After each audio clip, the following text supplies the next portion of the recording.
دوستوں بتائیے گا. بسم اللہ الرحمن الرحیم نحمده ونصلی علی رسولہ الکریم. آج پوری قوم انتہائی دکھ اور اضطراب سے دوچار ہے. جو کچھ لاہور میں ہوا اور ہو رہا ہے، اور جس طریقے سے لاہور میں ایک کربلا برپا کیا گیا ہے، سب سے پہلے میں اس کو ایک ریاستی دہشت گردی قرار دیتا ہوں اور شدید الفاظ میں ہم اس کی مذمت کرتے ہیں.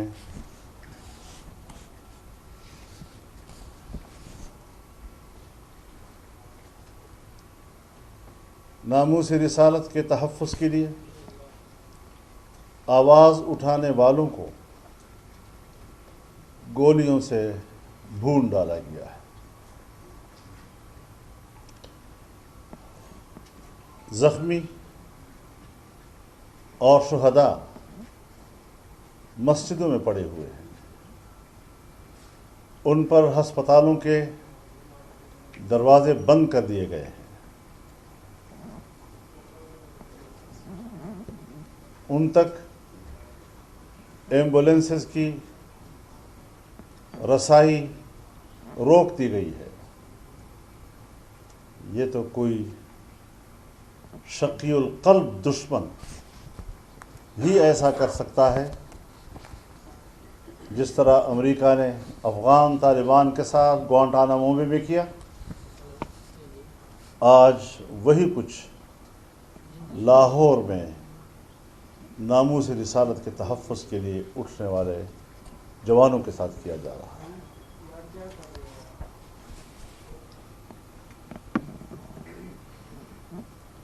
پی ٹی آئی،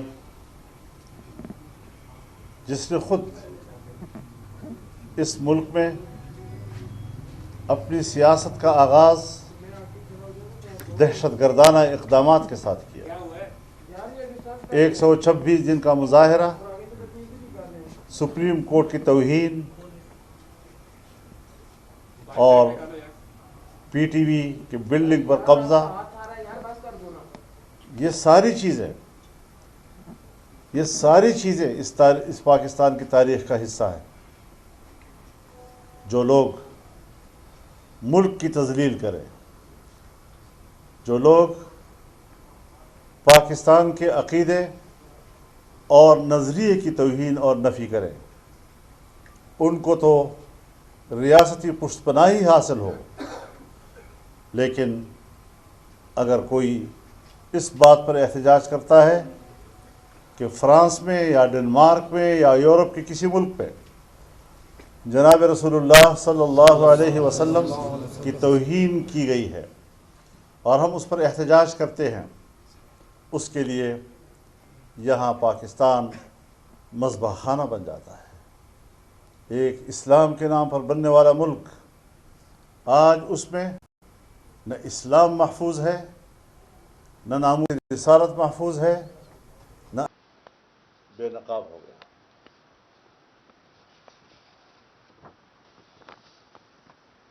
مسلمان امت مسلمہ پوری دنیا میں اس وقت مظلوم ہے، لیکن برداشت کا دامن تھامے ہوئے. مغرب کے رویے کے نتیجے میں اور پاکستان کی ریاستی قوتوں کے رویوں کے پیش نظر معاملہ اب ریاستوں کے ہاتھ سے نکلتا جا رہا ہے. کب تک ہم برداشت کرتے رہیں گے؟ کب تک ہم قرآن سوزی کے مناظر دیکھتے رہیں گے؟ کب تک ہم جناب رسول اللہ صلی اللہ علیہ وسلم کی عزت و ناموس کو رونتے ہوئے دیکھیں گے؟ اب مزید برداشت نہیں کیا جا سکتا. اگر مغربی دنیا کو یہی کھیل دیکھنا ہے تو امت مسلمہ پھر تیار ہے اس کے لیے. ہم ہر قربانی دینے کے لیے تیار ہیں۔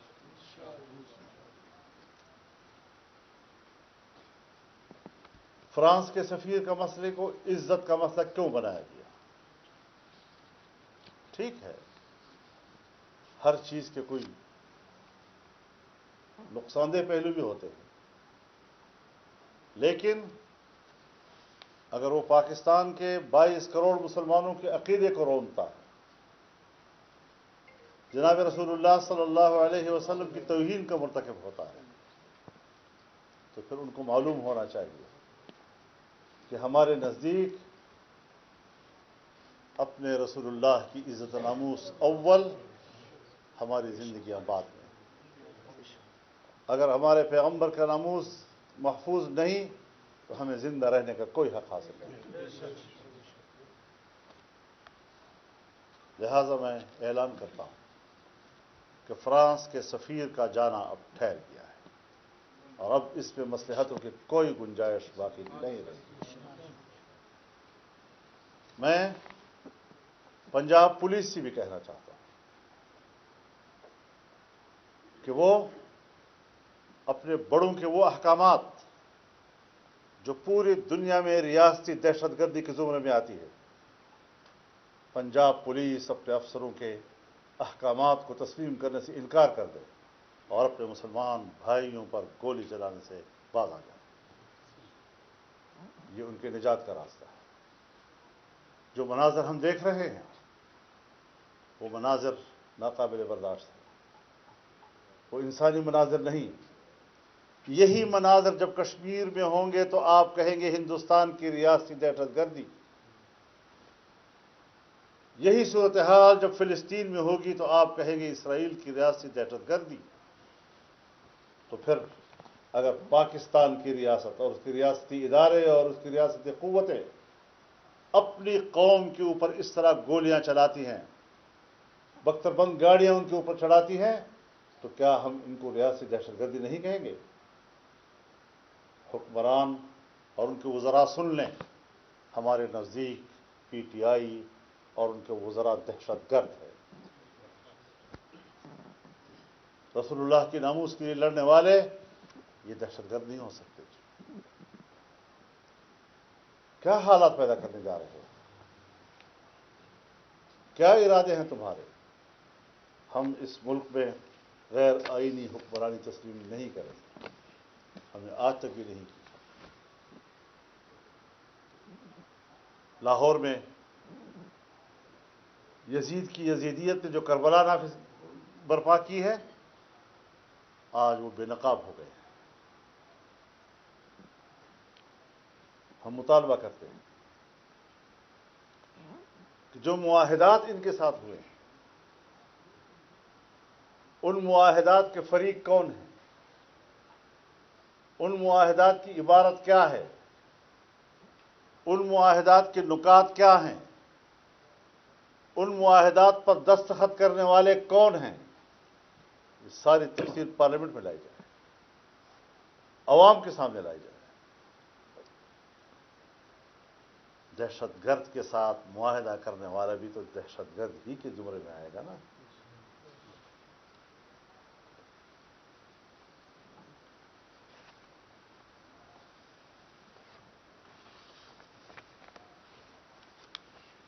ہم اب بھی سمجھتے ہیں کہ صورتحال کو عقل مندی کے ساتھ حل کرنے کی طرف اقدامات کیے جائیں۔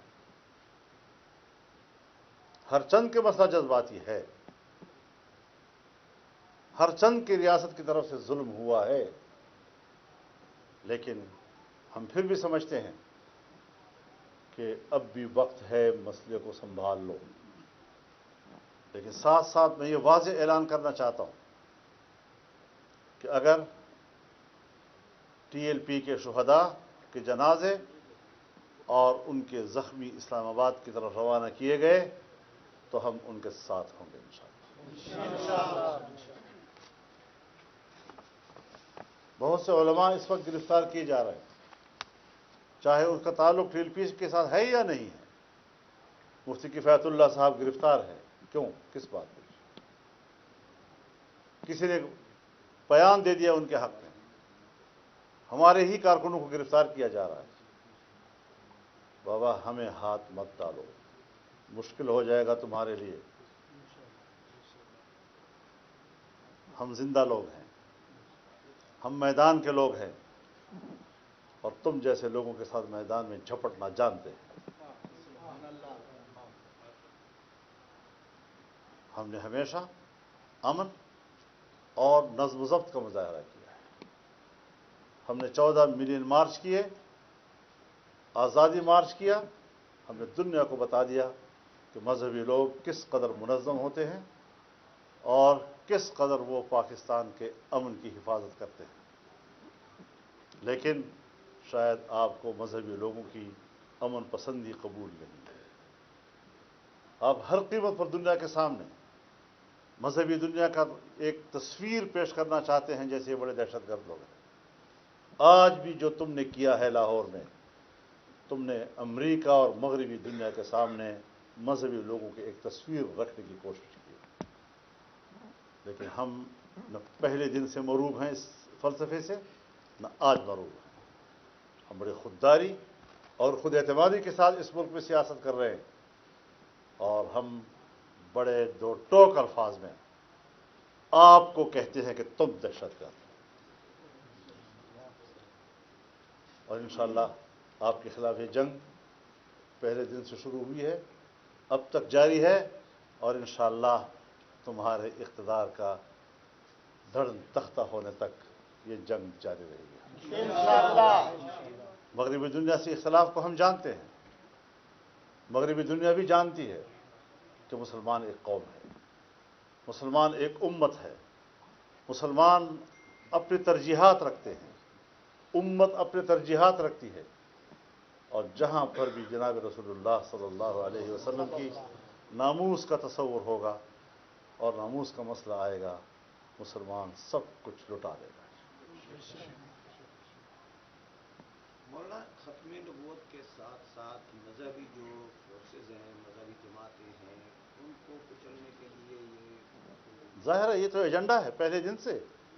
9/11 کے بعد مسلم دنیا کی ریاستوں کی بھی یہی ڈیوٹی لگائی گئی ہے کہ اپنے اپنے ملک کے مذہبی حلقے اور دینی حلقے کو کچل ڈالو، لیکن انشاءاللہ وہ نہیں ہیں، مشرف نہیں ہیں، اور ہم ہیں۔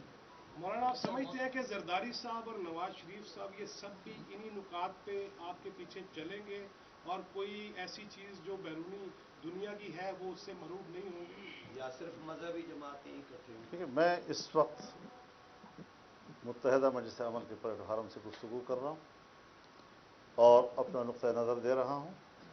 مجھے یقین ہے کہ جو ہماری سوچ ہے وہ ہر مسلمان کی سوچ ہے۔ اس سوچ سے اختلاف اگر کر سکتا ہے تو یا پی ٹی آئی کر سکتی ہے یا اس کے سرپرست کر سکتے ہیں۔ مولانا صاحب، ایک طرف سے تو کہا جاتا ہے کہ ان کے بیان نہ چلائیں، اور دوسری طرف سعد رضوی صاحب کے زور دیا جاتا ہے میڈیا پہ کہ ان کا بیان چلائیں، تو اس پہ کیا کہیں گے سر؟ میرے خیال میں میڈیا کو آزاد ہونا چاہیے، اور میڈیا کو یہ ساری خبریں چلانے کی اجازت ہونی چاہیے۔ یہ جو پابندی لگائی گئی ہے، اگر ان کے اقدامات کوئی جائز ہوتے، اگر ان کے اقدامات کی پبلک میں کوئی مقبولیت ہوتی تو آج وہ میڈیا سے کہہ دے کہ چلاؤ۔ یہ منہ دکھانے کے قابل نہیں ہے، عوام سے منہ چھپانے کے لیے انہوں نے میڈیا پر پابندی لگائی ہوئی ہے کہ آپ نے یہ مناظر نہیں دکھانے۔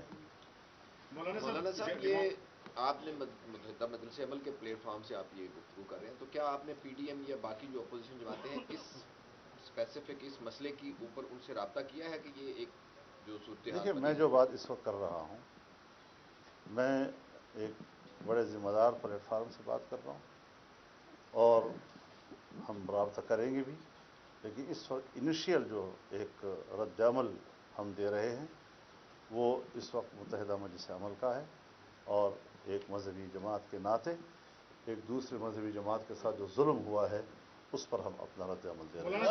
مولانا صاحب، یہ مجیب الرحمان صاحب نے پہیہ جام ہڑتال کا اعلان کیا ہے، کیا آپ اس کو سپورٹ کریں گے؟ بالکل کریں گے، مفتی مجیب الرحمان صاحب اور ہماری سوچ ایک ہے۔ مولانا صاحب، جی، جو